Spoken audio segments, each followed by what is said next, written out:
Hello मेरे प्यारे बच्चों, आप सभी का फिर से इस अपने यूट्यूब चैनल पर स्वागत है। ठीक है प्यारे बच्चों, आइए आज हम देखेंगे क्लास 12 का बायोलॉजी जो है उसका अध्याय 2 हम देखेंगे। ठीक है प्यारे बच्चों, अध्याय 2 हम देखेंगे। ठीक है ठीक है ठीक है प्यारे बच्चों, देखिए हमने जो अध्याय 1 है उसका ऑलरेडी अपने यूट्यूब चैनल पर वीडियो अपलोड कर दिए हैं। ठीक प्यारे बच्चों, जो बच्चे नहीं देखे हैं ठीक है वो जाकर हमारे यूट्यूब चैनल पर जाएं और ठीक है जीवों में जनन जो चैप्टर है उसका एक वन शॉट वीडियो है। ठीक प्यारे बच्चों, उसे जाकर देख लीजिएगा। ठीक है, आइए अब चलते हैं हम अध्याय 2 पर। ठीक है, आइए देखते हैं पुष्पीय पादपों में लैंगिक जनन कैसे होता है। देखिए, sexual reproduction in flowering plant. ठीक प्यारे बच्चों, आइए देखते हैं हम। देखिए पहले देखेंगे, आइए देखते हैं पुष्प। पुष्प किसे कहते हैं। ठीक प्यारे बच्चों, पुष्प किसे कहते हैं ये देखिए। देखिए, पुष्पीय पादपों में लैंगिक जनन के लिए एक विशेष संरचना पाई जाती है, उसे ही पुष्प कहते हैं। ठीक प्यारे बच्चों, उसे ही पुष्प कहते हैं। जो पुष्पीय पादप हैं, ठीक प्यारे बच्चों, पुष्पीय पादपों में एक लैंगिक जो लैंगिक जनन होता है उन जनन के लिए ठीक है एक विशेष प्रकार की संरचना पाई जाती है, उसे ही हम पुष्प कहते हैं। ठीक है, आइए देखते हैं दूसरा परिभाषा।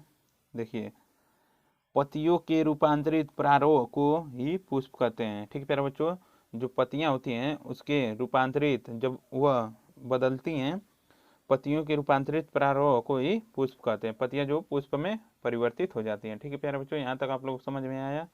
आइए चलते हैं हम अगली हेडिंग की ओर। ठीक है, आइए देखते हैं हम पुष्प की संरचना। ठीक है प्यारे बच्चों, पुष्प की संरचना में हम देखेंगे कौन कौन से हैं। देखिए, पुष्प की निम्न संरचना पाई जाती है। बाह्य दलपुंज, दलपुंज, पुमंग, ठीक प्यारे बच्चों, जायांग। ठीक है, ये चार जो हैं पुष्प की संरचना है। ठीक प्यारे बच्चों, निम्न भाग हैं, संरचना के निम्न भाग हैं। ठीक है, बाह्य दलपुंज, दलपुंज, पुमंग, जायांग। ठीक है प्यारे बच्चों, आइए देखते हैं हम इसको चित्र की सहायता से देखेंगे। बाह्य दलपुंज किसे कहते हैं, दलपुंज किसे कहते हैं, पुमंग किसे कहते हैं, जायांग किसे कहते हैं। ठीक है प्यारे बच्चों, आइए आप लोगों को चित्र की सहायता से इसे दिखाएंगे अब हम आपको, और इन सभी को बारी बारी से आगे पढ़ेंगे। ठीक है, देखिए प्यारे बच्चों, देखिए ये पुष्प की जो संरचना है। ठीक है, देखिए यह जो है बीजांड है। ठीक प्यारे बच्चों, बीजांड। ये देखिए बायदल है, बायदल पुंज या बायदल। ठीक प्यारे बच्चों, यह देखिए जो ये गुलाबी कलर से हमने रंगा हुआ है उसे पंखुड़ी या दल भी कहते हैं। ठीक है, ये देखिए जो यह है परागकोश। देखिए प्यारे बच्चों, यह जो है यह परागकोश है।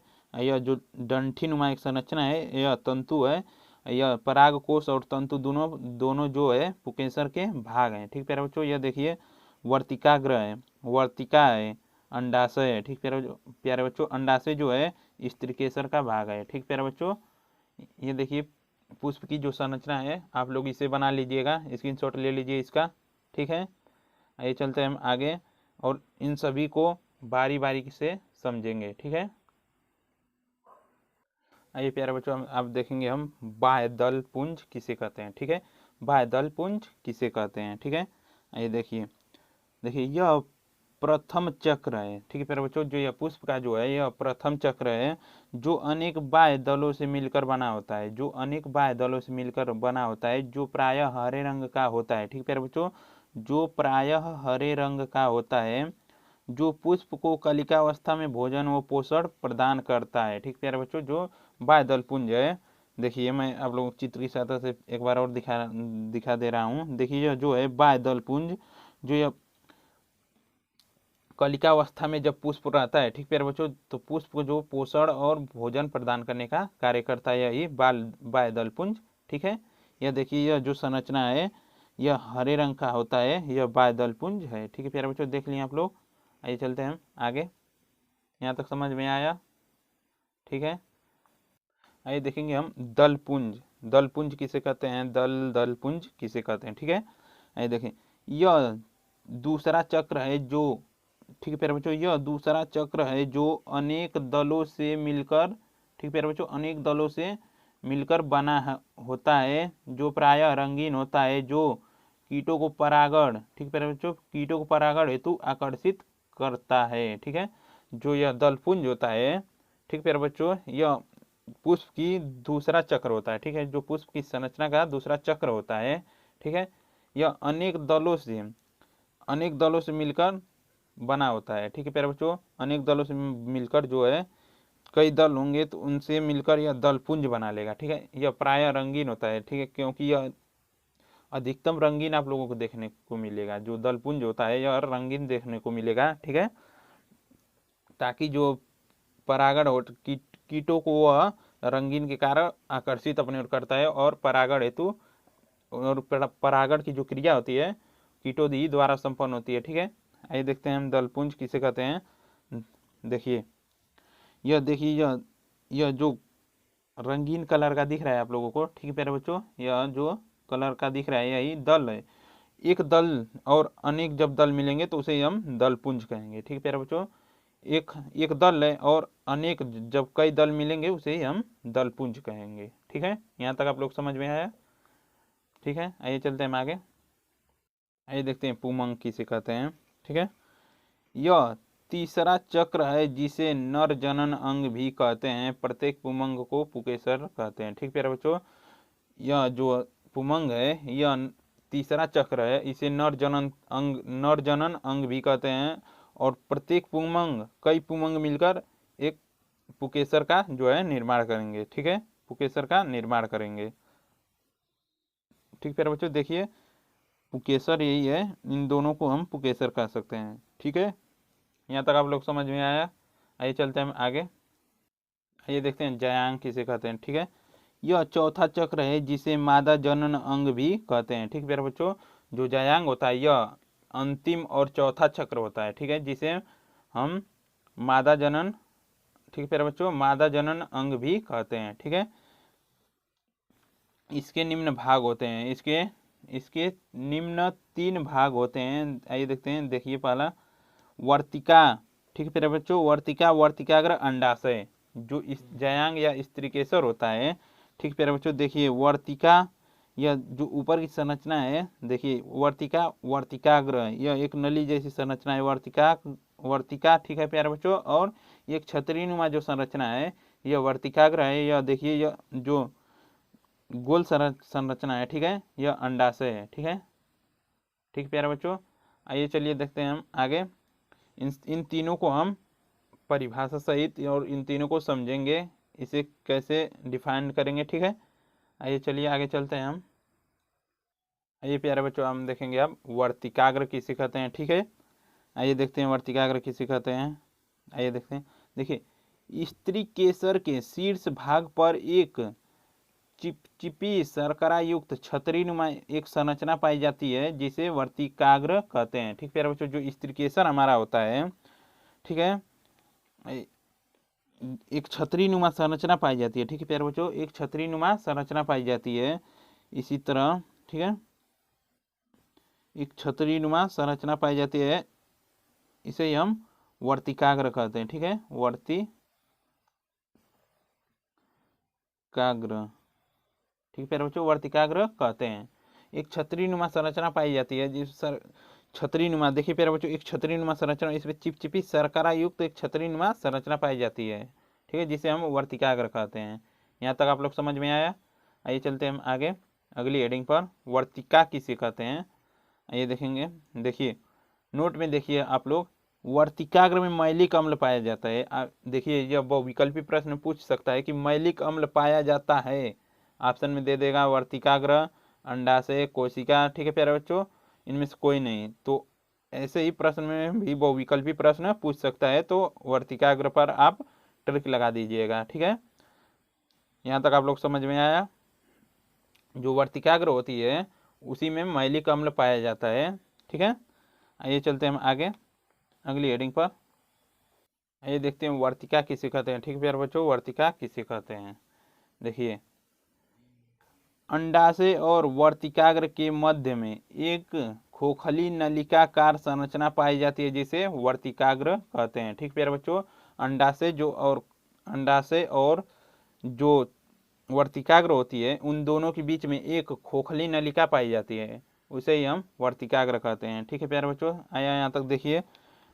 यहाँ पर देखिए इस चित्र में देखिए ये वर्तिकाग्र है, ठीक है, और यह देखिए अंडाशय है। इन दोनों के जो बीच में एक पतली नलिकाकार संरचना पाई जाती है उसे ही हम वर्तिका कहते हैं, ठीक है। इन दोनों के बीच में एक संरचना देखिए पतली पतली संरचना पाई जाती है, उसे ही हम वर्तिका कहते हैं, ठीक है।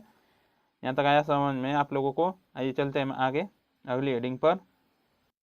आइए देखते हैं प्यारे बच्चों अंडाशय किसे हम कहते हैं, ठीक है।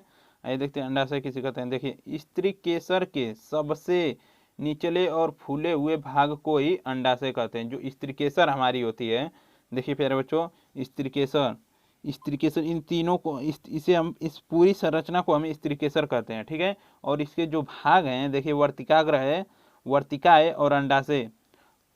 स्त्री केसर के निचले फूले हुए देखिए यह फूले हुए भाग को ही हम अंडाशय कहते हैं, ठीक है। यहाँ तक आप लोग को समझ में आया। आइए चलते हैं हम अगली हेडिंग पर। आइए देखते हैं जननांगों के आधार पर पुष्प के प्रकार, ठीक है प्यारे बच्चों। जनन अंगों के आधार पर पुष्प कितने प्रकार के होते हैं, आइए उनको हम देखेंगे, ठीक है। देखिए जननांगों के आधार पर पुष्प दो प्रकार के होते हैं। जो जनन अंग होते हैं, जननांगों के आधार पर हमारे जो पुष्प होते हैं वह दो प्रकार से होते हैं। देखिए कौन कौन से होते हैं। देखिए पहला एक लिंगी पुष्प, दूसरा है उभयलिंगी पुष्प या द्विलिंगी पुष्प, ठीक है प्यारे बच्चों। द्विलिंगी पुष्प या उभयलिंगी पुष्प। देखिए हमारी राइटिंग जो समझ में नहीं आ रही है आप लोगों को, हम बोल रहे हैं आप नोट कर लीजिएगा, ठीक है प्यारे बच्चों, नोट कर लीजिएगा। आइए देखते हैं हम एक लिंगी पुष्प किसे कहते हैं, ठीक है। आइए देखते हैं एक लिंगी पुष्प किसे कहते हैं। देखिए ऐसे पुष्प जिसमें स्त्रीकेसर और पुकेसर में से, ठीक प्यारे बच्चों, जो ऐसा कोई पुष्प है जिसमें स्त्रीकेसर और जो पुकेसर, ठीक है, पुकेसर और स्त्रीकेसर, ठीक है, इनमें से पुकेसर में से कोई एक जनन अंग उपस्थित हो तो उसे ही एक लिंगी पुष्प कहते हैं, ठीक प्यारे बच्चों। मानिए कोई पुष्प है, ठीक है, यह एक पुष्प है, ठीक है प्यारे बच्चों, यह एक पुष्प है। इसमें जो है कोई एक ही जनन अंग, देखिए इस पुष्प में दो जनन अंग होते हैं, एक स्त्री केसर और एक पुकेसर। इनमें कोई एक जब जनन अंग उपस्थित होगा, मानिए कोई स्त्री केसर केवल उपस्थित होता है, ठीक है। मानिए इस पुष्प में केवल स्त्री केसर उपस्थित हो, ठीक है, तो उसे हम एक लिंगी पुष्प कहेंगे। या केवल पुकेसर उपस्थित हो, स्त्री केसर उपस्थित नहीं हो, तभी भी हम उसे एक लिंगी पुष्प कहेंगे, ठीक है। यहाँ तक आप लोग को समझ में आया। आइए चलते हैं हम आगे अगली हेडिंग पर। देखिए जैसे में देखिए कौन कौन से एक लिंगी पुष्प हो सकते हैं। जैसे में देखिए पपीता, खरबूज, लौकी, कद्दू इत्यादि, ठीक प्यारे बच्चों। जो पपीता होता है वह एक लिंगी पुष्प से होता है, और तरबूज भी और लौकी भी और कद्दू भी, ठीक है। यहाँ तक आप लोगों को समझ में आया। आइए चलते हैं हम आगे अगली हेडिंग पर। अगर वीडियो अच्छा लगे तो वीडियो को लाइक करें, कमेंट करें, और हमारे चैनल पर नए आए हैं तो चैनल को सब्सक्राइब करें, ठीक प्यारे बच्चों। आइए चलते हैं हम आगे अगली हेडिंग पर। आइए देखते हैं उभयलिंगी पुष्प या द्विलिंगी पुष्प, ठीक है। आइए देखते हैं उभयलिंगी पुष्प किसे कहते हैं या द्विलिंगी, ठीक है। देखिए ऐसा पुष्प जिसमें स्त्रीकेसर और पुकेसर दोनों जनन अंग एक ही पुष्प में पाए जाते हैं, ठीक प्यारे बच्चों। जो ऐसा कोई पुष्प हो जिसमें दोनों जनन अंग एक ही पुष्प में पाए जाते हो उसे ही उभयलिंगी या द्विलिंगी पुष्प कहते हैं, ठीक है। आइए देखते हैं हम। आइए आप लोगों को समझा दें एक बार कि मानिए कोई पुष्प है, ठीक है, पुष्प नहीं सही से बन पा रहा है, ठीक है प्यारे बच्चों। मानिए कोई पुष्प है, ठीक है, आप लोग समझ लीजिएगा। देखिए यहाँ पर स्त्रीकेसर भी है और पुकेसर भी है, ठीक है। स्त्रीकेसर और पुकेसर दोनों एक ही पुष्प में उपस्थित हैं, तो उसे हम उभयलिंगी या द्विलिंगी पुष्प कहते हैं, ठीक है। अगर मानिए कोई एक ही इसमें उपस्थित होगा तो उसे हम एक लिंगी पुष्प कहेंगे, ठीक है। चाहे स्त्रीकेसर उपस्थित हो या पुकेसर उपस्थित हो, केवल एक उपस्थित होगा तो उसे एक लिंगी, और दोनों जब एक ही पुष्प में उपस्थित होंगे तो उसे हम उभयलिंगी या द्विलिंगी पुष्प कहेंगे, ठीक है। यहाँ तक समझ में आया आप लोगों को। आइए देखते हैं जैसे में, देखिए जैसे में सरसों, मटर, चना, गेहूं, गुड़हल इत्यादि। जो सरसों होता है वह द्विलिंगी होता है, मटर भी द्विलिंगी होता है, चना भी द्विलिंगी होता है, और गेहूं भी द्विलिंगी होता है, गुड़हल भी द्विलिंगी होता है, ठीक है। यहाँ तक आप लोग को समझ में आया। आइए चलते हैं हम आगे अगली हेडिंग पर। आइए देखते हैं पूर्ण पुष्प किसे कहते हैं। ठीक है प्यारे बच्चों, पूर्ण पुष्प किसे कहते हैं। आइए देखते हैं। देखिए, ऐसा पुष्प जिसमें चारों चक्र बाह्य दलपुंज, दलपुंज, पुकेसर, स्त्रीकेसर उपस्थित होते हैं उसे ही पूर्ण पुष्प कहते हैं। ठीक प्यारे बच्चों, मानिए कोई एक ऐसा पुष्प हो, ठीक है, देखिए मानिए यह एक पुष्प है, ठीक है, ठीक है, यह एक पुष्प है।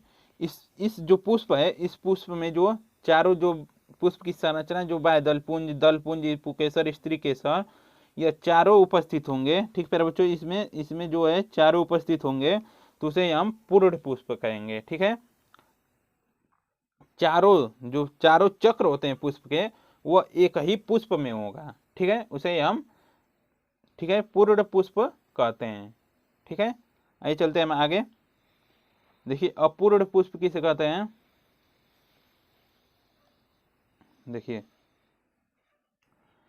ऐसा पुष्प जिसमें चारों चक्र में से एक या एक से अधिक चक्र अनुपस्थित हो उसे ही अपूर्ण पुष्प कहते हैं। ठीक प्यारे बच्चों, मानिए कोई एक पुष्प है, ठीक है, एक पुष्प है, उसमें से केवल कोई स्त्रीकेसर, पुकेसर, स्त्रीकेसर, पुकेसर, ठीक है प्यारे बच्चों, बाह्य दलपुंज, दलपुंज, ये चारों चक्र जब रहेंगे तो उसे हम पूर्ण पुष्प कहेंगे। और इन चारों में से कोई एक एक अनुपस्थित हो जाएगा, मानिए स्त्रीकेसर अनुपस्थित हो जाता है और जो बाह्य दलपुंज, दलपुंज और पुकेसर यह तीनों जब एक ही पुष्प में रहेंगे तो उसे हम अपूर्ण पुष्प कहते हैं। ठीक है, इनमें से जो चारों चक्र होते हैं उनमें से कोई भी जो, ठीक है प्यारे बच्चों, कोई भी चक्र अनुपस्थित हो सकता है। दलपुंज भी हो सकता है, बाह्य दलपुंज भी हो सकता है, पुकेसर और स्त्रीकेसर भी हो सकता है। उसमें इनमें केवल जो तीन चक्र उपस्थित रहते हैं और एक चक्र अनुपस्थित रहता है, उसे हम अपूर्ण पुष्प कहते हैं। ठीक है, ये चलिए हम देखते हैं आगे अगली हेडिंग। आइए देखते हैं लघु बीजाणु जनन किसे कहते हैं। लघु बीजाणु जनन, ठीक है प्यारे बच्चों, आइए देखते हैं। देखिए, वह क्रिया जिसके अंतर्गत पराग कोश तथा पराग कणों का निर्माण होता है उसी प्रक्रिया को लघु बीजाणु जनन कहते हैं। ठीक प्यारे बच्चों, मानिए कोई ऐसी प्रक्रिया है जिसमें पराग कोश का भी निर्माण होगा और पराग कणों का निर्माण होता है, यह दोनों का जब निर्माण होगा तो उसी प्रक्रिया को ही हम लघु बीजाणु जनन कहेंगे। ठीक है, यहाँ तक आप लोग को समझ में आया। आइए चलते हैं आगे अगली हेडिंग पर। ठीक है प्यारे बच्चों, ये देखते हैं लघु युग्मक। ठीक प्यारे बच्चों, लघु युग्मक जनन। देखिए, पराग नलिका एवं नर युग्मकोद्भिद युक्त अंकुरित पराग कण को ही लघु युग्मक या नर युग्मकोद्भिद कहते हैं। ठीक प्यारे बच्चों, जो पराग नलिका, ठीक है, पराग नलिका एवं नर युग्मकोद्भिद युक्त जो अंकुरित होता है, अंकुरित पराग कण होता है, उसे हम लघु युग्मक या नर युग्मकोद्भिद कहते हैं। ठीक प्यारे बच्चों, आइए देखते हैं हम इसको चित्र की सहायता से। देखिए प्यारे बच्चों, देखिए जो पराग कण है यह अंकुरित पराग कण है। ठीक है प्यारे बच्चों, और देखिए जो पराग कण है यह एक पराग नली का निर्माण कर रही है। ठीक है, यह एक पराग नली का निर्माण कर रही है। ठीक है प्यारे बच्चों, उसे हम, ये देखिए प्यारे बच्चों, देखिए चित्र की सहायता से आप लोगों को दिखा दे रहे हैं एक बार। देखिए जो ये पराग कण है, देखिए तीन जो पराग कण है ये वर्तिकाग्र पर आए हैं और चिपक गए। जो मैलिक अम्ल होता है उसे अवशोषित कर कर यह फूल जाते हैं और अंकुरित हो जाते हैं। और देखिए यह वर्तिकाग्र को और वर्तिका में एक पराग नलिका की सहायता से, एक पराग नली की सहायता से जो है जो अंकुरित परागकण एक पराग नली का निर्माण करता है, पराग नली का निर्माण करता है और भ्रूणकोश तक आता है। और ठीक प्यारे बच्चों, और इससे जो पराग कण होते हैं वो जो है अंड भ्रूणकोश में आ जाते हैं। ठीक प्यारे बच्चों, यहाँ से पराग कण आएंगे और भ्रूण कोश में आ जाएंगे। देखिए यह जो नर युग्मक, यहाँ से नर युग्मक आएंगे और यहाँ देखिए यह अंड समुच्चय है।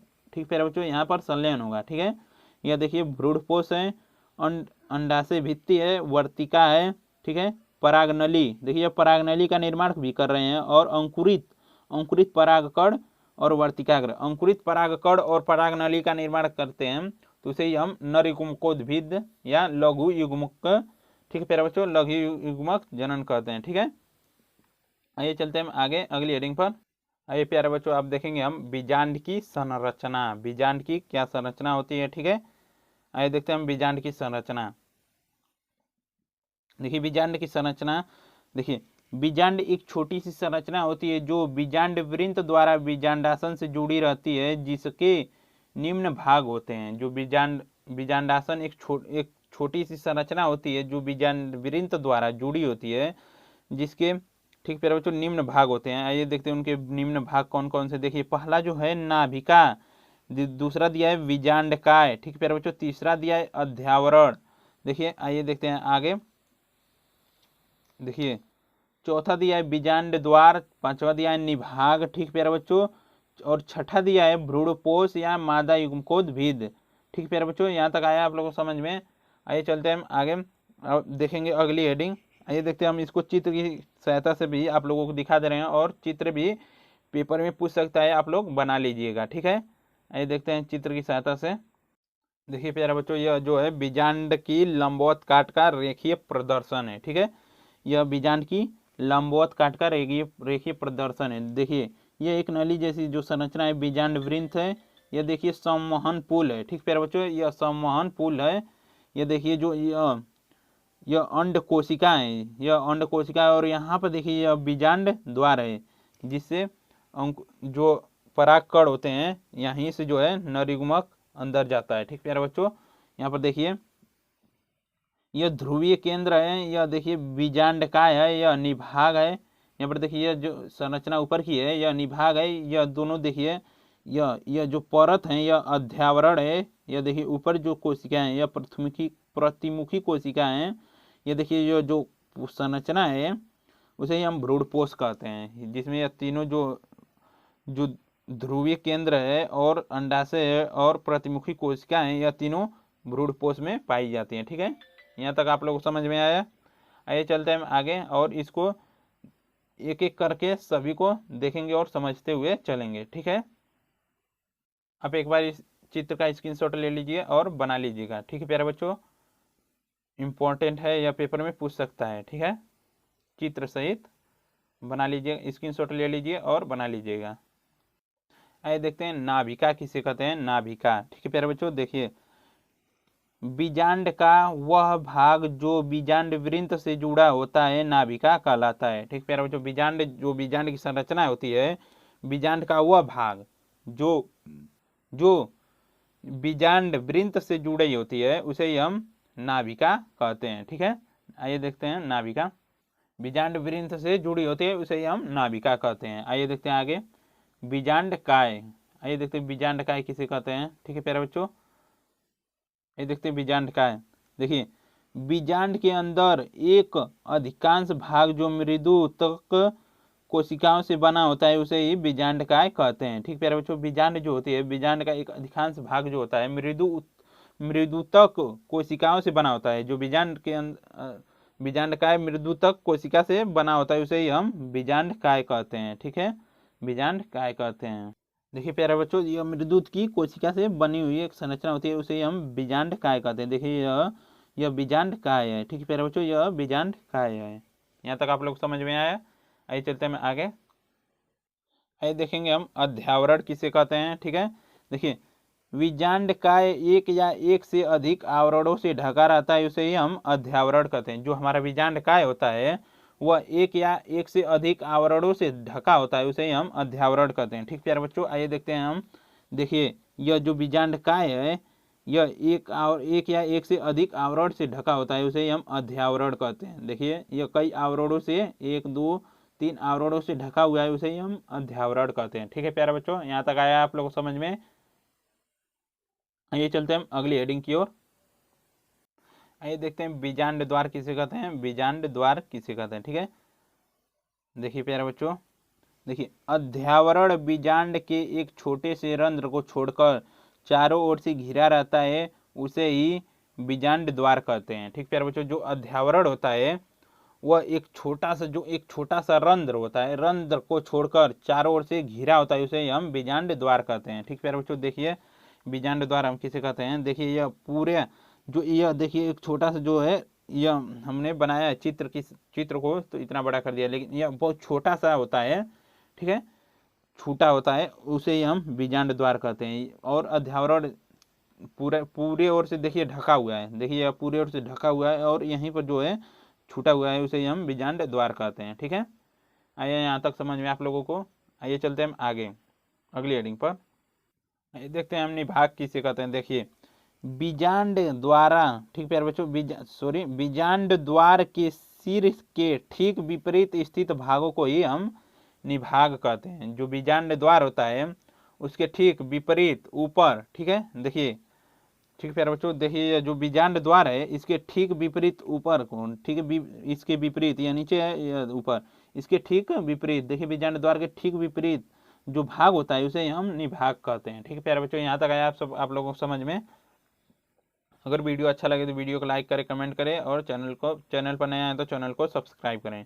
ठीक है, आइए चलते हैं हम आगे अगली हेडिंग पर।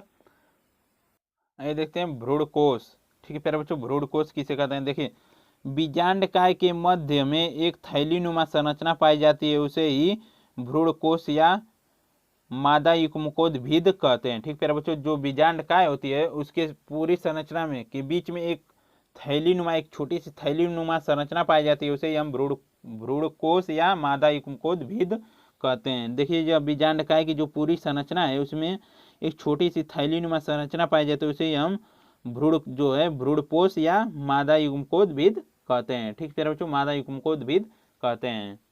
आइए चलिए हम चलेंगे अगली हेडिंग की ओर। यहाँ तक आप लोग समझ में आया, हाँ या नहीं, कमेंट अवश्य करें। ठीक प्यारे बच्चों, आइए देखते हैं गुरु बीजाणु जनन किसे कहते हैं। ठीक है, देखिए गुरु बीजाणु जनन, ठीक प्यारे बच्चों, गुरु बीजाणु मात्र, ठीक प्यारे बच्चों, मातृ कोशिका में अर्धसूत्री विभाजन के फलस्वरूप दीर्घ बीजाणु या गुरु बीजाणु बनन, ठीक प्यारे बच्चों, बनने की प्रक्रिया गुरु बीजाणु जनन कहलाती है। जो मातृ कोशिका हमारी जो होती है, जो मातृ कोशिका होती है उसमें जब अर्धसूत्री विभाजन होगा तो उसके फलस्वरूप जब दीर्घ बीजाणु या गुरु बीजाणु बनेगा, जो बनता है, जब जो प्रक्रिया उसमें होती है उसे हम गुरु बीजाणु जनन कहते हैं। ठीक है, यहाँ तक आप लोग समझ में आया। आइए चलते हैं आगे अगली हेडिंग पर।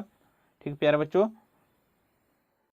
आइए देखते हैं परागण किसे कहते हैं। ठीक प्यारे बच्चों, परागण किसे कहते हैं। देखिए पराग कणों का पराग कोश से पुष्प के वर्तिकाग्र तक पहुंचने की प्रक्रिया को ही परागण कहलाती है। जो ठीक है प्यारे बच्चों, मानिए कोई, देखिए एग्जाम्पल की सहायता से आप लोग समझाएंगे। देखिए मानिए कोई यहाँ पर एक कोई वस्तु है, ठीक है, यहाँ पर कोई एक वस्तु है, ठीक है प्यारे बच्चों, और यहाँ से यहाँ तक यह वस्तु जब चली जाती है, ठीक है प्यारे बच्चों, और किसकी सहायता से गई, कैसे गई, उसे हम देखिए पराग कणों का पराग कोश से, मानिए इसका घर है, ठीक प्यारे बच्चों, यह कोई घर है, इसमें से यह दूसरे के घर में पहुंच जाता है तो उसे हम परागण कहते हैं। ठीक प्यारे बच्चों, देखिए जैसे पुष्प, मानिए कोई पुष्प है, उसमें पराग कण जो होते हैं, पराग कण, ठीक है प्यारे बच्चों, पराग कोश से निकलेंगे, पराग कोश से पराग कण निकलेंगे और जो वर्तिकाग्र होती है, पुष्प के वर्तिकाग्र पर जब पहुंचता है तो उसे ही हम परागण कहते हैं। ठीक है, आइए देखते हैं परागण कितने प्रकार का होता है। आइए देखते हैं परागण कितने प्रकार का होता है।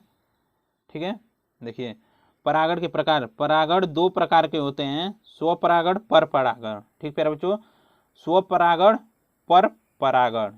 ठीक है, आइए देखते हैं हम स्वपरागण किसे कहते हैं। देखिए प्यारे बच्चों, देखिए जब एक पादप के पुष्प के परागकण उसी पुष्प के वर्तिकाग्र पर या उसी पौधे के अन्य पुष्प के वर्तिकाग्र पर पहुंचता है उसे हम स्वपरागण कहते हैं। जैसे देखिए, आइए देखते हैं हम चित्र की सहायता से। ठीक प्यारे बच्चों, देखिए यहाँ पर क्या कह रहा है, देखिए कह रहा है कि जब कोई एक पादप हो और इसी का जो परागकण है ये उसी के पुष्प पर, ठीक है प्यारे बच्चों, जो एक पुष्प है उसमें जो परागकण उसमें होते हैं और उसी के पुष्प में जो वर्तिकाग्र होती है, उसी के पुष्प में, उसी के परागकण से उसी के पुष्प में, पुष्प के वर्तिकाग्र पर परागकणों का जो पहुंचता है उसे ही हम स्वपरागण कहते हैं। ठीक प्यारे बच्चों, उसे ही हम स्वपरागण कहते हैं। आइए देखते हैं, स्वपरागण कहते हैं। आइए देखते हैं, या देखिए यहाँ से उसी पौधे के अन्य पुष्प के वर्तिकाग्र पर पहुंचता है तो भी हम जो स्वपरागण कहेंगे। देखिए यहाँ पर 2 पुष्प हैं, यहाँ पर देखिए 2 पुष्प हैं, इसे हम स्वपरागण कहेंगे, इसे हम सजातीय पुष्प परागण कहेंगे। यहाँ से देखिए, यहाँ से जो है परागकण कीट की सहायता से, यहाँ पर कीट बैठा है और यहाँ से परागकण जो इसके पैरों में चिपक गया और यहाँ से इस पुष्प भी बैठ जाएगा, तो यहाँ से जो है परागकणों का इस पर जो है वर्तिकाग्र होती है वहाँ पर आ जाएगा और यह भी है स्वपरागण की प्रक्रिया है। ठीक है प्यारे बच्चों, यह भी स्वपरागण की प्रक्रिया है। ठीक है, यहाँ तक आप लोग समझ में आए। आइए चलते हैं आगे, अगली हेडिंग पर देखेंगे अब पर परागण। ठीक है, देखिए यह है, देखिए चित्र में स्वपरागण की क्रिया है, स्वपरागण की क्रिया है, ये आप लोग बना लीजिएगा चित्र। ठीक है, आइए देखते हैं हम पर परागण किसे कहते हैं। देखिए, जब किसी पादप के पुष्प का परागकण किसी अन्य पादप के पुष्प के वर्तिकाग्र पर पहुंचता है तो उसे हम पर परागण कहते हैं। ठीक प्यारे बच्चों, देखिए यहाँ पर देखिए एक ए पुष्प है और एक बी पुष्प है। ठीक प्यारे बच्चों, यहाँ पर देखिए एक ए पुष्प है और एक बी पुष्प है। देखिए दोनों पुष्प जो हैं अलग अलग हैं, अलग अलग पादप हैं, अलग अलग पुष्प हैं। ठीक प्यारे बच्चों, देखिए यहाँ से जो है, यहाँ से परागकण आया और इस पुष्प पर पहुंच गया तो इसे हम पर परागण कहते हैं। उसमें जो स्वपरागण था उसमें जो इसी के पुष्प में से यहाँ से परागकण इसी के पुष्प के वर्तिकाग्र पर आएगा और या इसमें कोई और एक पुष्प होगा तो उसी में आएगा तो उसे हम स्वपरागण कहेंगे। देखिए यहाँ पर 2 अलग अलग पौधे हैं, अलग अलग 2 पादप हैं और उनका जो परागकण है एक पुष्प से और दूसरे पादप के पुष्प पर कीटों द्वारा हो रहा है। ठीक है प्यारे बच्चों, इसे हम पर परागण की क्रिया कहते हैं। ठीक है, यहाँ तक आप लोग समझ में आया। देख लीजिए, यहाँ से देखिए, यहाँ से जो कीट है यहाँ इस पुष्प पर आया और यहाँ से परागकण को इस पुष्प के वर्तिकाग्र पर ले जा रहा है। ठीक है, यहाँ तक आप लोग समझ में आया। ठीक है प्यारे बच्चों, आइए चलते हैं हम आगे अगली हेडिंग पर। आइए देखिए, स्वपरागण से लाभ क्या क्या हमें है। देखिए, स्वपरागण से पादपों का शुद्ध वंश चलता है। जो पादप होते हैं स्वपरागण की क्रिया से जो पादप होते हैं उनका जो है शुद्ध वंश चलता है, निरंतर शुद्ध वंश चलता है। ठीक है, देखिए दूसरा है, परागण के लिए किसी दूसरे पादप पर निर्भर नहीं रहना पड़ता है। जो परागण की क्रिया होती है वह किसी दूसरे पादप पर निर्भर नहीं रहना पड़ता है, उसी से हो जाती है। उसमें ही परागण की जो क्रिया होती है उसी पुष्प के परागकण उसी के वर्तिकाग्र पर आकर चिपक जाते हैं। ठीक है, देखिए आगे, स्वपरागित पुष्पों को रंग, मधु, सुगंध उत्पन्न करने की जरूरत नहीं होती है। जो स्वपरागित, जो जिनमें स्वपरागण होता है, ठीक प्यारे बच्चों, जो स्वपरागण करते हैं उनमें उनको रंग, मधु उत्पन्न, सुगंध उत्पन्न करने की आवश्यकता नहीं होती है और इनसे जो है उनकी ऊर्जा की हानि भी नहीं होती है। ठीक है प्यारे बच्चों, उनकी ऊर्जा की हानि नहीं होती है। आइए चलते हैं हम आगे। देखिए अगला, देखिए अधिक परागकण की आवश्यकता नहीं होती है। जो इसमें होता है, इसमें अधिक जो परागण होते हैं, अधिक परागकण की आवश्यकता नहीं होती है। ठीक है, आइए देखते हैं आगे। देखिए, स्वपरागित बीज शुद्ध नस्ल वाले ठीक प्यारे बच्चों, समयुग्म की संतति होते हैं, अर्थात इनके पैतृक गुण वही रहते हैं। जो शुद्ध इनके जो नस्ल होते हैं वह शुद्ध होते हैं, समयुग्म की होते हैं और जो इनके पिता में जो गुण होते हैं, इनके जनक में जो गुण होते हैं वही गुण इनमें भी रहते हैं। ठीक प्यारे बच्चों, यही गुण इनमें भी रहते हैं। ठीक है, आइए चलते हैं आगे अगली हेडिंग पर। यहाँ तक आप लोग समझ में आया स्वपरागण से क्या क्या हमें लाभ होता है, यह आप यहाँ तक आया आप लोग समझ में। आइए चलते हैं आगे। आइए देखिए, स्वपरागण से हानि क्या क्या होती है। ठीक है, देखिए आनुवांशिक बीमारियां पीढ़ी दर पीढ़ी स्थानांतरित होती रहती हैं। जो पादप होता है स्वपरागण के, मानिए कोई उसके जनक में जो बीमारी है वह उसके जो उनकी संततियां होती हैं उनमें भी स्थानांतरित होती रहती है। आनुवांशिक रूप से बीमारियां पीढ़ी दर पीढ़ी स्थानांतरित होती रहती हैं। ठीक है, देखिए आगे, इनके बीज संख्या में कम व हल्के होते हैं। जो स्वपरागण जो होता है, स्वपरागण से जो बीज उत्पन्न होते हैं वह कम और संख्या में भी कम होते हैं और हल्के होते हैं। ठीक है, ये देखते हैं आगे, बीज को पकने में अधिक समय लगता है। जो यह बीज होता है स्वपरागण से, जो परागण से जो बीज बनता है उसे पकने में बहुत अधिक समय लगता है। ठीक है, ये देखते हैं आगे, इनकी संततियां दुर्बल व कमजोर होती हैं। इनकी संततियां दुर्बल व कमजोर होती हैं। जो इनकी संततियां होती हैं वह दुर्बल व बहुत कमजोर होती हैं। आइए देखते हैं आगे, देखिए, इनकी जातियों में नए लक्षण विकसित नहीं होते हैं। जो स्वपरागित होते हैं, स्वपरागण होता है जिनमें, उनकी जातियों में कोई नया लक्षण विकसित नहीं होते हुए आप लोगों को दिखाई देगा। ठीक है प्यारे बच्चों, नया उनमें कोई लक्षण नहीं होगा। उनके उनके जो लक्षण होंगे उनके पैतृक या उनके जो जनक होते हैं उनके ही लक्षण उनमें दिखाई देंगे।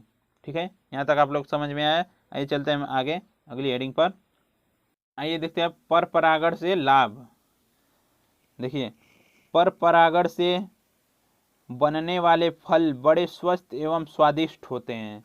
जब पर परागण जब होता है तो उनसे जो फल बनता है, ठीक प्यारे बच्चों, वह बड़े स्वस्थ होते हैं, बड़े स्वस्थ गुद्देदार स्वादिष्ट होते हैं। ठीक है प्यारे बच्चों, आइए देखते हैं आगे, फलों में बीजों की संख्या अधिक होती है।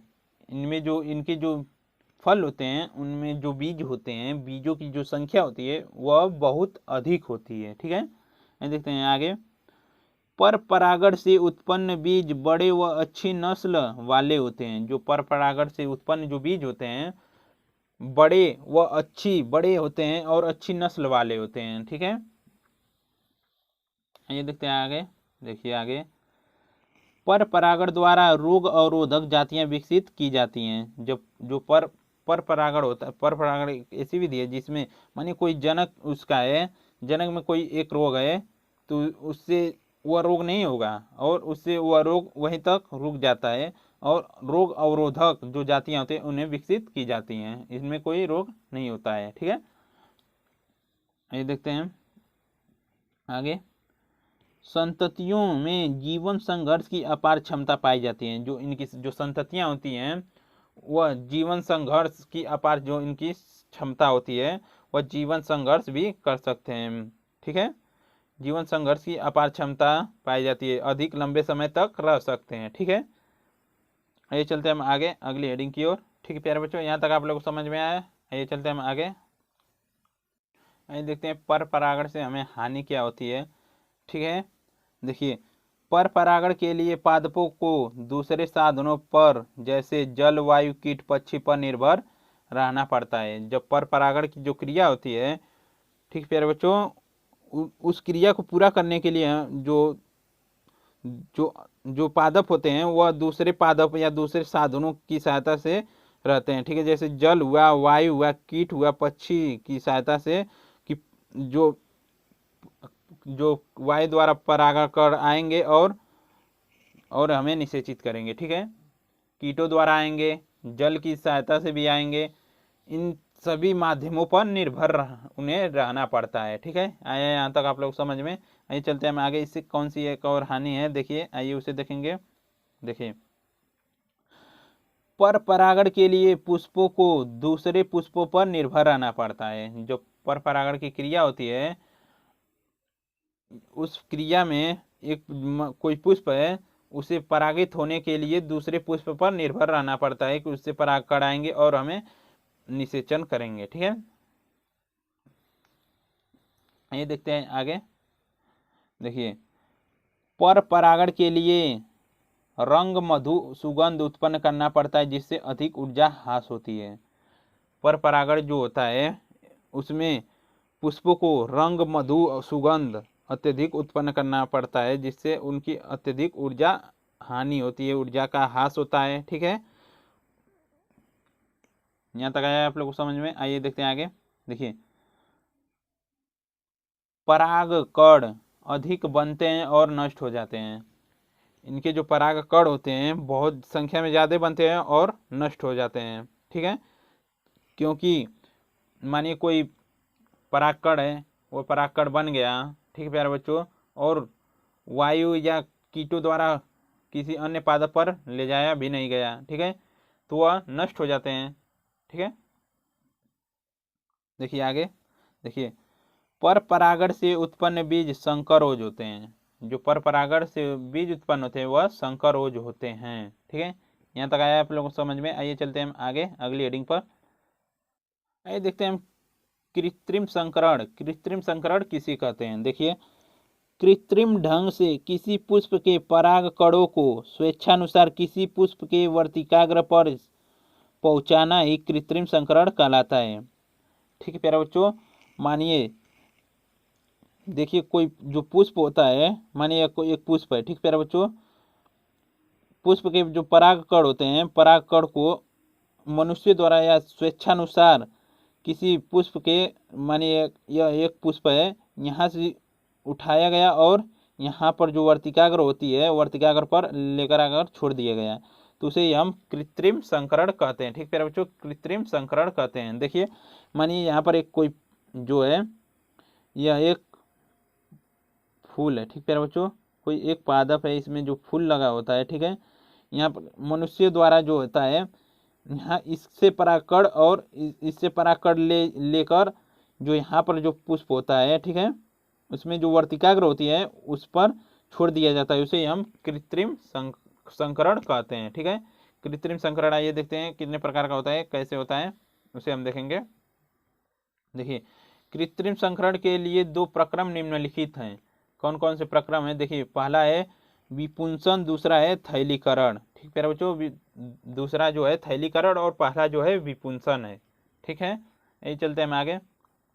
आइए देखते हैं विपुंसन। विपुंसन किसे कहते हैं? ठीक है, देखिए इस प्रक्रिया में पौधों के द्विलिंगी पुष्पों के पराग कोशों को कलिकावस्था में ही चिमटी की सहायता से निकाल लिया जाता है, तो इसी प्रक्रिया को ही विपुंसन कहते हैं। ठीक है प्यारे बच्चों, देखिए यह प्रक्रिया जो होती है, द्विलिंगी पुष्पों में जो पराग कोश होते हैं, पराग कोश, जो पराग कोश होते हैं, जब वो कलिकावस्था में जो पुष्प रहता है तो उसे चिमटी की सहायता से जो पराग कोश को निकाल लिया जाता है, इसे हम जो है विपुंसन या, ठीक है प्यारे बच्चों, विपुंसन कहते हैं। ठीक है, आया समझ में? आइए चल देखिए, यह प्रक्रिया पुष्प के मादा जनन तंत्र के चयन करने के लिए की जाती है। जो यह प्रक्रिया होती है विपुंसन का, पुष्प के मादा जनन तंत्र के चयन के लिए की जाती है। मादा जनन तंत्र का पता करने के लिए हम यह प्रक्रिया करते हैं। ठीक है, ये देखते हैं थैलीकरण या बैंगिंग। थैलीकरण या बैंगिंग, थैलीकरण या बैंगिंग, इंग्लिश में इसे हम बैंगिंग कहते हैं। ठीक है, ये देखते हैं, देखिए इस प्रक्रिया में अवांछित परागकणों से बचने के लिए पुष्प के वर्तिकाग्र को थैली से ढकना ही थैलीकरण या बैंगिंग कहलाता है। ठीक है प्यारे बच्चों, देखिए यह एक प्रक्रिया होती है, जिस मानिए कोई यहाँ से देखिए यह एक पुष्प है, ठीक है, और यह भी एक पुष्प है। ठीक है, यहाँ से परागकण कृत्रिम विधि द्वारा यहाँ से परागकण इस पुष्प के वर्तिकाग्र पर लाकर छोड़ दिया गया है। ठीक है, तो इसे हम कृत्रिम कृत्रिम संकरण कहते हैं। ठीक प्यारे बच्चों, तो हमें अन्य देखिए यहाँ पर जो परागकण लेकर छोड़ दिया गया, तो इसे जब यह जो हमें इसे रोकना होगा कि कोई बाहर से जो है कोई और कीट ना आए। ठीक है प्यारे बच्चों, कोई और कीट ना आए और यहाँ पर परागकण न छोड़े। ठीक है, ताकि हमें पता भी लग सके कि यह क्रिया जो है यह संपन्न हुई या नहीं, तो इसे हम एक पॉलीथीन की सहायता से ढक देते हैं, तो उसे हम बैंगिंग या थैलीकरण कहते हैं। ठीक है, थैलीकरण कहते हैं। यहाँ तक आया समझ में आप लोगों को? आइए चलते हैं हम आगे। आइए देखते हैं परागकणों का अंकुरण। ठीक प्यारे बच्चों, देखिए परागकण मादा पुष्प की वर्तिकाग्र पर पहुंचकर सक्रिय तरल पदार्थ को अवशोषित करके फूल जाते हैं और अंतःचोल भित्ति को भेदकर अंकुरित होकर के पराग नलिका का निर्माण करती हैं। ठीक प्यारे बच्चों, जो परागकण होता है देखिए हम चित्र की सहायता से आप लोग को समझा दे रहे हैं। देखिए जो परागकण होता है यह पुष्प के वर्तिकाग्र पर आएगा और सक्रिय जो तरल द्रव होता है वह परागकण इसे अवशोषित करके फूल जाता है और अंकुरित होकर अंतःचोल भित्ति को भेद कर एक पराग नलिका का निर्माण करता है। ठीक है प्यारे बच्चों, पराग नलिका का निर्माण करता है, उसे हम परागकणों का अंकुरण कहते हैं। देखिए यहाँ पर अंकुरण हो रहा है और अंतःचोल भित्ति को भेदते हुए एक पराग नलिका का निर्माण कर रहा है। ठीक है प्यारे बच्चों, ये चलते हैं आगे। यहाँ तक आया आप लोगों को समझ में? देखिए आगे, देखिए पराग नलिका की खोज एमिसी नामक वैज्ञानिक ने 1882 ईस्वी में की थी। जो पराग नलिका है इसकी खोज एमिसी एक वैज्ञानिक था जो 1882 ईस्वी में इसकी खोज किया था, पराग नलिका की। ठीक प्यारे बच्चों, ये पेपर में अवश्य आप लोगों के लिए पूछ सकता है, इसे नोट कर लीजिएगा। ठीक है, आइए देखते हैं त्रिसंलयन या द्विनिषेचन। ठीक प्यारे बच्चों, त्रिसंलयन या द्विनिषेचन, आइए देखते हैं। देखिए आवृतबीजी पादपों में एक नर युग्मक अंड कोशिका से संलयन करके द्विगुणित युग्मनज का निर्माण करता है। ठीक प्यारे बच्चों, जो आवृतबीजी पादप होते हैं उनमें एक नर युग्मक अंड कोशिका से संलयन करेगा और द्विगुणित युग्मनज का निर्माण करेगा। ठीक प्यारे बच्चों, देखिए यहाँ पर दो नर युग्मक होते हैं। ठीक है, दो नर युग्मक होते हैं और एक अंड कोशिका, जो अंड कोशिका होती है। ठीक है, यहाँ से जो संलयन होगा, एक नर युग्मक से संलयन होगा तो यहाँ पर जो है 2n युग्मक का निर्माण होगा। ठीक प्यारे बच्चों, युग्मक का निर्माण होगा। ठीक है, और यहाँ पर जो एक और जो नर युग्मक बचा हुआ है, देखिए एक नर युग्मक इससे संलयन कर लिया और एक नर युग्मक जो है, देखिए आगे देखिए, निर्माण करता है, जबकि दूसरा नर युग्मक द्विगुणित युग्मनज से संलयन करके त्रिगुणित भ्रूणपोष का निर्माण करता है। ठीक प्यारे बच्चों, त्रिगुणित भ्रूणपोष का निर्माण करता है, तो इसे ही त्रिसंलयन कहते हैं। तो इसे ही हम त्रिसंलयन के कहते हैं। ठीक है प्यारे बच्चों, देखिए अब यहाँ से जो है 2n युग्मक का निर्माण हो गया, तो यहाँ से जो है एक जो नर युग्मक एक बचा हुआ है, यह जो है इससे संलयन करेगा। ठीक है, इससे संलयन करेगा, तो यहाँ से जब संलयन करेगा तो यहाँ पर हो जाएगा 3n। ठीक है प्यारे बच्चों, भ्रूणपोष का निर्माण करेगा, ठीक प्यारे बच्चों, भ्रूणपोष। ठीक प्यारे बच्चों, भ्रूणपोष का निर्माण करेगा 3n। देखिए यहाँ से एक नर युग्मक इससे संलयन किया अंड कोशिका से, तो युग्मनज का निर्माण हुआ, और जो एक नर युग्मक है यह युग्मक से संलयन करके, ठीक प्यारे बच्चों, युग्मक से संलयन करके, सॉरी बच्चों यहाँ पर युग्मक नहीं रहेगा, युग्मनज रहेगा, सॉरी युग्मनज। ठीक है, युग्मनज से संलयन करके त्रिगुणित भ्रूणपोष का निर्माण करता है। ठीक प्यारे बच्चों, आइए देखते हैं आगे। देखिए तथा इस समस्त प्रक्रिया में निषेचन की प्रक्रिया 2 बार होती है, इसलिए इसे द्विनिषेचन कहते हैं। देखिए प्यारे बच्चों, यहाँ पर देखिए, यहाँ पर एक निषेचन की प्रक्रिया जो है संपन्न हुई है, और यहाँ से देखिए यहाँ पर भी एक निषेचन की प्रक्रिया संपन्न हुई है। देखिए यहाँ पर एक हुई है, यहाँ से पहले जो अंड कोशिका से संलयन हुआ है और दूसरे बार जो हुआ है युग्मनज से संलयन हुआ है, तो यहाँ पर बना है त्रिगुणित, ठीक है प्यारे बच्चों, त्रिगुणित भ्रूणपोष बना है। ठीक है, इसमें 2 बार निषेचन की प्रक्रिया संपन्न होती है, इसलिए हम इसे द्विनिषेचन कहते हैं। आइए देखते हैं आगे। देखिए इसकी खोज 1898 ईस्वी में नवास्चिन नामक वैज्ञानिक ने की थी। ठीक प्यारे बच्चों, त्रिसंलयन या द्विनिषेचन की जो खोज है 1898 ईस्वी में नवास्चिन नामक एक वैज्ञानिक था, उन्होंने खोज की थी। देखिए फ्रिटेलेरियन तथा लीनियम पौधे में की थी। जो फ्रिटेलिया एक पौधा तथा लीनियम एक पौधा होता है, उसमें खोज की थी पराग त्रिसंलयन या द्विनिषेचन की 1898 में नवास्चिन नामक वैज्ञानिक ने। ठीक है, यहाँ तक आया आप लोग समझ में? आइए चलते हैं आगे। ठीक है प्यारे बच्चों, आइए देखते हैं निषेचन पश्च घटना क्या क्या होती हैं। देखिए निषेचन के पश्चात निम्नलिखित घटनाएं होती हैं। देखिए पहला है भ्रूण एवं इनका विकास, दूसरा दिया है भ्रूणपोष का विकास, तीसरा दिया है बीज एवं फल का निर्माण। ठीक प्यारे बच्चों, जो निषेचन के बाद जो घटना होती है, भ्रूण का विकास होता है, भ्रूणपोष का विकास होता है। ठीक है, और बीज व फल का भी निर्माण होता है। ठीक है, इसे हम निषेचन पश्च घटना कहते हैं। आइए देखते हैं, पहला हम देखेंगे भ्रूण एवं इसका विकास या भ्रूण उद्भव। ठीक है, देखिए युग्मनज से भ्रूण बनने की प्रक्रिया ही भ्रूण उद्भव या भ्रूण का विकास कहलाती है। जो युग्मनज हमारा होता है, युग्मनज से जब जो भ्रूण बनेगा, जब भ्रूण बनेगा तो उसे हम भ्रूण उद्भव या भ्रूण विकास कहते हैं। ठीक है, देखिए भ्रूणपोष का विकास, ये देखते हैं भ्रूणपोष का विकास हम। ठीक है, देखिए आवृतबीजी पादपों में आवृतबीजी पादपों में भ्रूणपोष त्रिसंलयन के फलस्वरूप बनता है। ठीक है, इसी कारण यह त्रिगुणित होता है। भ्रूणपोष वृद्धि करके भ्रूण को पोषण प्रदान करता है, जिसका निर्माण निषेचन से पूर्व ही हो जाता है। जो भ्रूणपोष होता है, अभी निषेचन की जब जो प्रक्रिया होती है वह नहीं हुई होती है, तब उसके पहले ही जो भ्रूणपोष का निर्माण हो जाता है, जो भ्रूण को पोषण प्रदान करता है। ठीक है, यहाँ तक आया आप लोग समझ में। आइए देखते हैं हम बीज का निर्माण। आइए देखेंगे हम बीज का निर्माण कैसे होता है। देखिए निषेचन, देखिए प्यारे बच्चों यहाँ पर निषेचन लिखा हुआ है। निषेचन के पश्चात पुष्प के बीजांड में कुछ चक्रीय परिवर्तन होता है, उसे ही बीजांड, जो चक्रीय परिवर्तन होता है जिससे बीजांड जो है बीज के रूप में परिवर्तित होता है।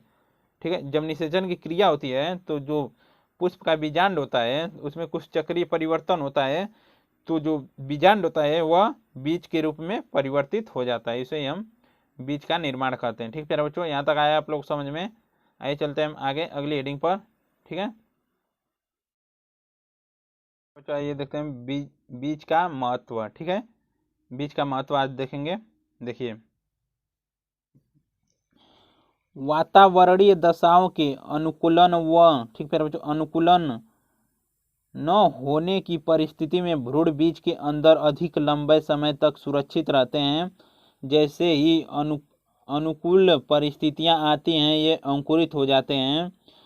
बीजों के भ्रूण, ठीक है बच्चों, बीजों के भ्रूणपोष में संचित भोजन अंकुरण के लिए, ठीक है, अंकुरण के समय भ्रूण की वृद्धि में सहायक होता है। ठीक है, भ्रूण की वृद्धि में सहायक होता है। ठीक प्यारे बच्चों, जो भ्रूण की वृद्धि होती है उसमें सहायक होता है।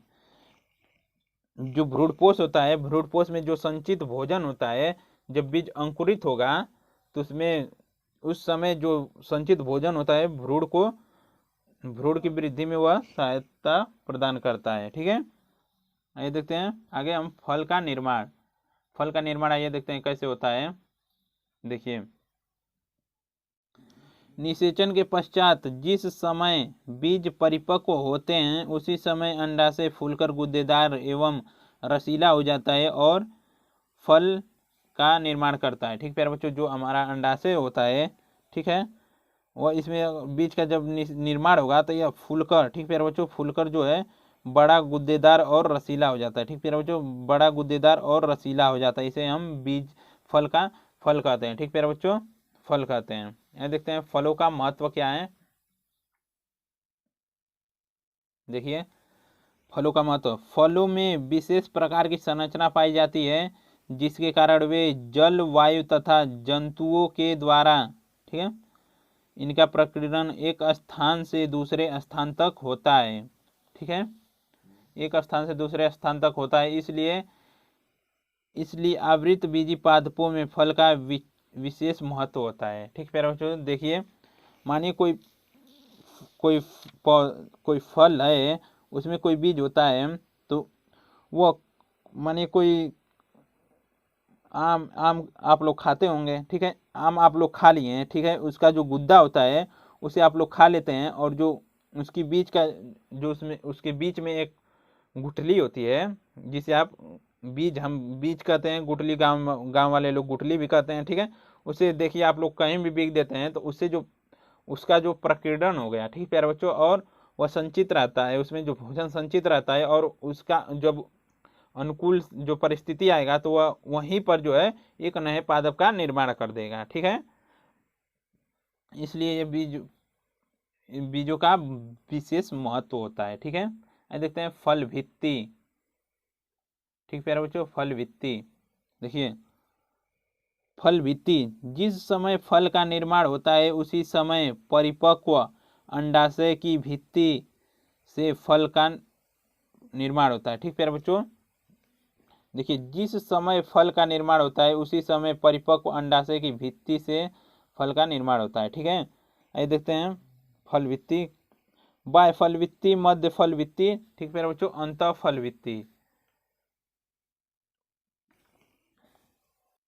ठीक प्यारे बच्चों, देखिए जो बाह्य फल भित्ति होती है, देखिए आम का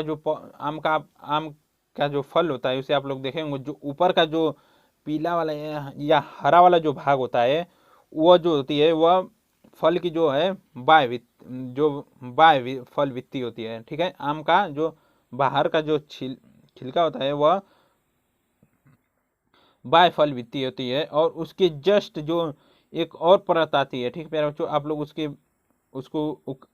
उसको काचोगे, एक हरा पार्ट और जो फल से चिपका होता है उसके बीच में एक परत होती है, उसे हम मध्य फल भित्ति कहते हैं। और जो अंतः फल भित्ति होती है वह फल से चिपकी होती है। ठीक प्यारे बच्चों, देखिए यह आम का मानिए एक आम है।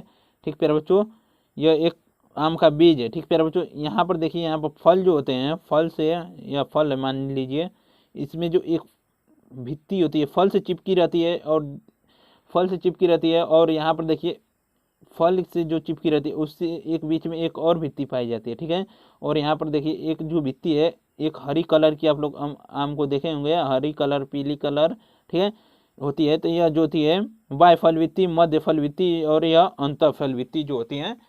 ठीक प्यारे बच्चों, यहाँ तक आया आप लोग समझ में? आइए चलते हैं आगे। आइए देखते हैं प्यारे बच्चों, आवृत बीजी पादपों में जनन की विशिष्ट विधियां। आवृत बीजी पादपों में जनन की विशिष्ट विधियां कौन कौन सी हैं? आइए देखते हैं। देखिए उभय मिश्रण एक है। देखिए सामान्यतः लैंगिक जनन की क्रिया में युग्मक संलयन होता है, जिससे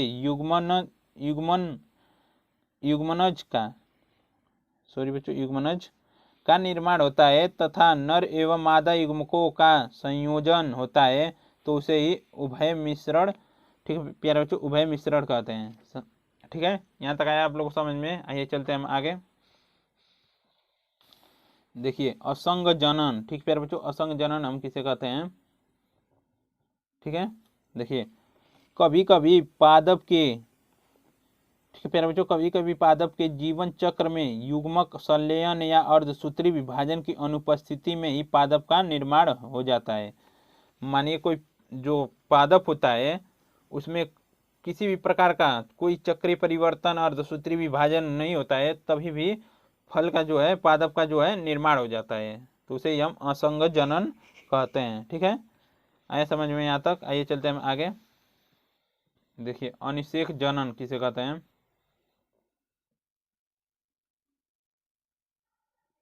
देखिए इस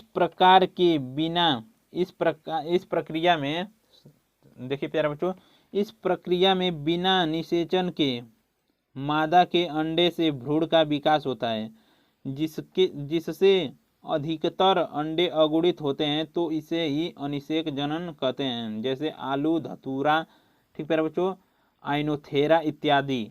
ठीक है,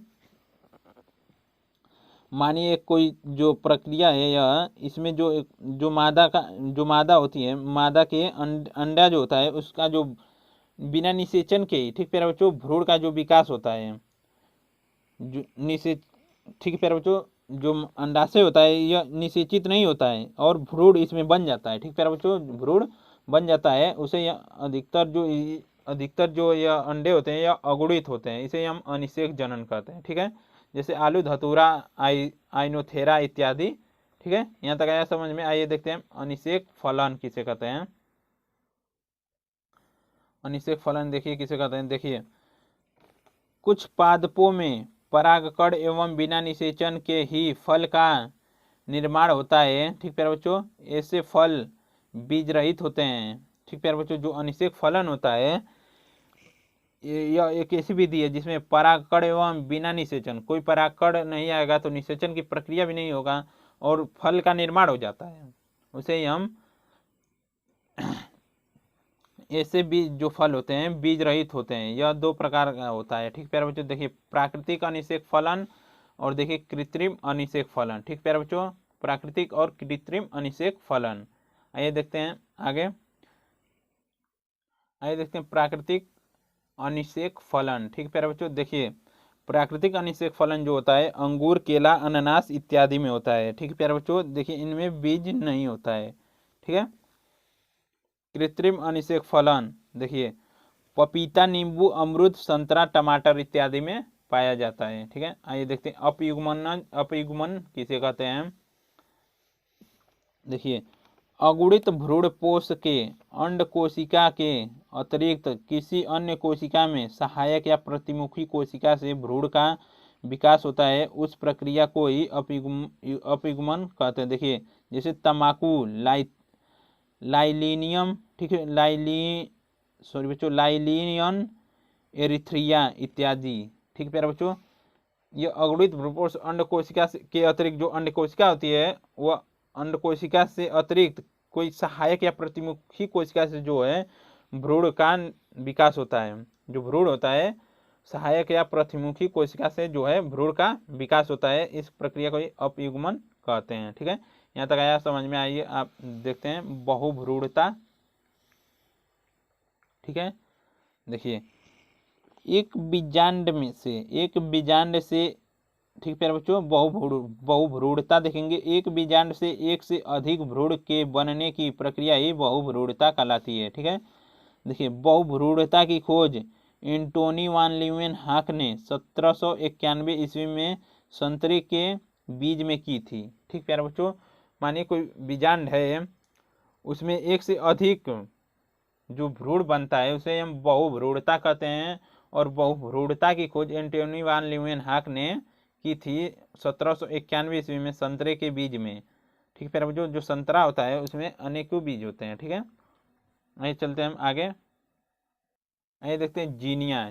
ठीक प्यारे बच्चों, देखिए जब परागकण अपना सीधा प्रभाव भ्रूणपोष पर डालता है उसे ही जीनिया कहते हैं। देखिए जीनिया शब्द का सर्वप्रथम प्रयोग फोकेन ने 1981 ईस्वी में सर्वप्रथम मक्का में किया था। ठीक प्यारे बच्चों, मक्का में किया था।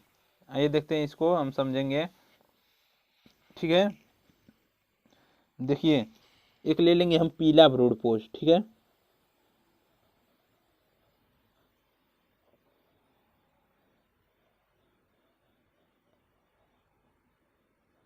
ठीक है, एक पीला भ्रूणपोष है। ठीक है, और हम एक ले लेंगे, ठीक है प्यारे बच्चों, सफेद भ्रूणपोष।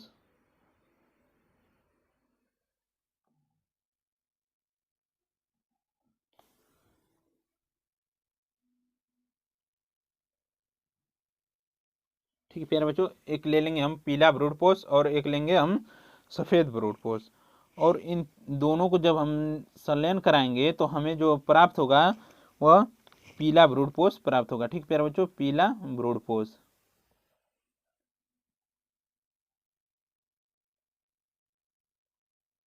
पीला भ्रूणपोष हमें प्राप्त होगा। ठीक प्यारे बच्चों, देखिए ये जो सीधा प्रभाव जो है,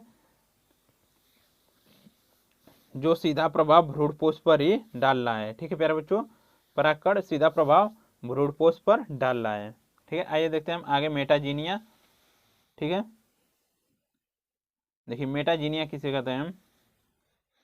देखिए जब परागकण बाहर के काय को पर प्रभाव डालता है उसे हम मेटाजीनिया कहते हैं। ठीक है प्यारे बच्चों, देखिए मेटाजीनिया की खोज सर्वप्रथम स्वीवलिंग, ठीक प्यारे बच्चों, स्विगिल, ठीक प्यारे बच्चों, स्विंगिल ने 1916 ईस्वी में खजूर में की थी। ठीक प्यारे बच्चों, जो मेटाजीनिया की खोज थी सर्वप्रथम स्विंगिल ने 1916 ईस्वी में खजूर में की थी। ठीक प्यारे बच्चों, यहाँ तक जो हमारा होता है, ठीक प्यारे बच्चों, पुष्पीय पादपों में जनन। ठीक है, यहाँ तक जो होता है समाप्त होता है हमारा। ठीक है, अगर आप लोगों को वीडियो अच्छा लगे तो वीडियो को लाइक करें, कमेंट करें और हमारे चैनल पर नया आए तो चैनल को सब्सक्राइब करें।